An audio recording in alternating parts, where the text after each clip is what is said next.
में कैसे हुआ। श्री कृष्ण का अंतिम संस्कार वो दृश्य जो आपकी रूह को झकझोर देगा कहकर समाप्त होता है, जिससे यह संकेत मिलता है कि आगे के भाग में अंतिम संस्कार का विस्तृत विवरण दिया जाएगा। श्री कृष्ण की अंतिम सांस की अंतिम पीड़ा वहीं से शुरू हुई जिस क्षण राधा ने गोलोक को प्रस्थान किया। उसी क्षण से श्री कृष्ण के जीवन की ढलती संध्या शुरू हो गई, परंतु राधा की विरह वेदना ही उनकी एकमात्र पीड़ा नहीं थी।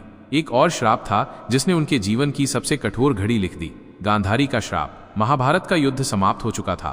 कुरुक्षेत्र की भूमि पर केवल राख और लहू शेष रह गया था। जब गांधारी 100 पुत्रों की मृत्यु के पश्चात अपने पुत्रों की जली हुई देहों के पास पहुंची तो उसका क्रोध और दुख अवर्णनीय था। उसे ज्ञात था कि श्री कृष्ण इस युद्ध को रोक सकते थे।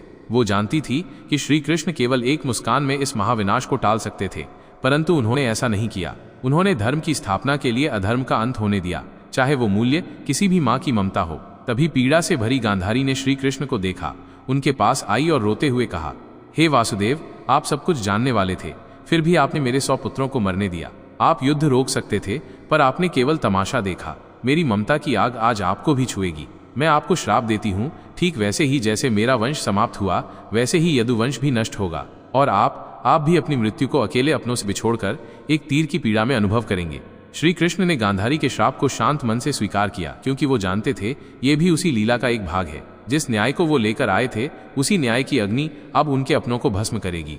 गांधारी का श्राप, राधा की जुदाई और यदुवंश का अंत, यही वो अंतिम अध्याय थे जिसने श्री कृष्ण के मानवीय रूप को सबसे गहरे ध्वक से भर दिया। अब जानिए कैसे त्रेता युग में श्री राम द्वारा दिया गया वरदान बना द्वापर में श्री कृष्ण की अंतिम लीला का कारण। अगर आपको श्री कृष्ण की अंतिम सांस के बारे में आगे बढ़ाना है तो चैनल को सब्सक्राइब करें। त्रेता युग का वो समय था जब राम ने रावण का वध कर अयोध्या लौटकर राम राज्य की स्थापना की थी। एक शाम अयोध्या के समीप एक तपस्वी राक्षस आया, नाम था जरासुर। वह युद्ध नहीं चाहता था, ना ही प्रतिशोध, वो सिर्फ एक उत्तर चाहता था। जरासुर ने राम से कहा, प्रभु, आपने धर्म के लिए असुरों का नाश किया, लेकिन क्या कभी मैं भी आपकी परीक्षा ले पाऊंगा?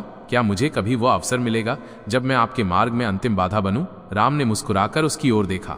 वह कोई साधारण प्रश्न नहीं था और राम कोई साधारण उत्तर नहीं देने वाले थे। राम बोले, जब मैं द्वापर में श्री कृष्ण रूप में जन्म लूंगा तब तू मनुष्य रूप में जन्मेगा, और वही जीवन तुझे वो अवसर देगा जिसकी तू आज याचना कर रहा है। तेरे हाथों ही मेरी लीला इस धरती पर पूर्ण होगी, यह मेरा वचन है। जरासुर झुक गया। उसने नहीं जाना कि वो वचन युगों बाद एक महारहस्य का कारण बनेगा। समय बीतता गया, युग बदले, और द्वापर में वो वचन धीरे धीरे श्री कृष्ण के अंतिम क्षणों की ओर बढ़ने लगा। जब लीला पूरी हो चुकी थी और ब्रह्मांड का सबसे बड़ा प्रेमी अपने सबसे गहरे अकेलेपन में डूब चुका था, वो द्वारका का अंत था। सब कुछ समाप्त हो चुका था। यदुवंश का नाश, रणभूमि की गूंजती चित्कार और अपनों की ही तलवारों से बिखर चुका भविष्य। श्री कृष्ण अब अकेले थे। न सुदर्शन उनके हाथों में था, न अर्जुन उनके पास, न राधा उनके हृदय के सबसे निकट वाली आत्मा। श्री कृष्ण एकांत में द्वारका से बहुत दूर एक शांत वन में पहुंचे। वहीं एक पुराना पीपल का पेड़ था, उसी की छाया तले बैठ गए। उनके गले में वही बांसुरी लटकी थी जो कभी राधा के लिए बजती थी। धीरे धीरे आंखें बंद की और बांसुरी के सुर हवा में बहने लगे। सुरों में वेदना थी, तड़प थी और राधा के नाम की पुकार। उनकी उंगलियां कंपन कर रही थी, लेकिन राग राधा का ही था। दूर, बहुत दूर गोलोक में राधा बैठी थी, परम धाम की ऊंची सीढ़ियों पर। जैसे ही उस बांसुरी का स्वर वहां पहुंचा, राधा की आंखों से अश्रुधारा बह चली। उन्होंने देखा कृष्ण अकेले हैं। प्रेम की वो दिव्य मूर्ति जिसने सारे संसार को मोह से मुक्त किया, आज स्वयं मोह योग में डूबा हुआ है। राधा ने कांपती आंखों से कृष्ण की ओर हाथ बढ़ाया, पर वे उन्हें छू नहीं सकती थी। गोलोक की देवी, परम ब्रह्म स्वरूपा राधा, जिसे सारा ब्रह्मांड पूजता है, आज कृष्ण के दुख के सामने असहाय हो चुकी थी। प्रभु, अब बस कीजिए, राधा की आत्मा ने रोते हुए कहा। मुझे वापस आने दीजिए। मैं फिर से आपकी बांसुरी के स्वर बनकर लौटूंगी। मैं फिर से वृंदावन की कुंजों में बहूंगी, पर मुझे ये अकेलापन नहीं देखा जाता। पर कृष्ण मौन थे।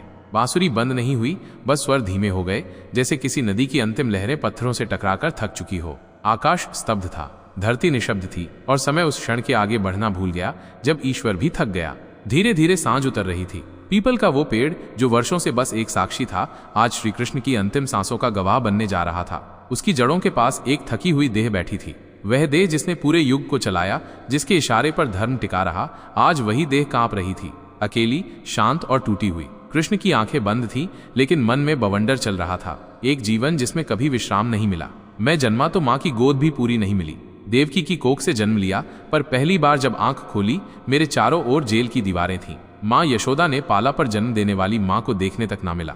माँ के स्पर्श की तलाश, बालपन की मासूम हंसी कभी जी नहीं सका। जिस उम्र में बच्चे कंदमूल खाते हैं, मैं राक्षसों से लड़ा और फिर आया प्रेम। राधा मेरा सबसे सुंदर, सबसे निर्मल अनुभव। पर क्या मिला? ना नाम के साथ जुड़ सकी, ना साथ के साथ जीवन भर चल सकी। मैंने प्रेम किया पर निभा ना सका। हर जन्म में उससे बिछड़ना लिखा था। क्या यही प्रेम था? मैं राधा को छोड़ आया, वृंदावन को छोड़ आया और पीछे छूट गया मेरा मन, मेरा बचपन।